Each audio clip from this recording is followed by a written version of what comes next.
abadi, tetapi ku mohon kuatkanlah.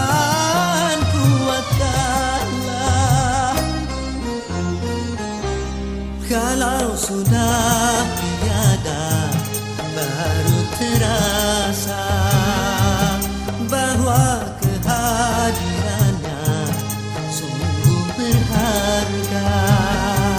Sungguh berat aku rasa kehilangan dia.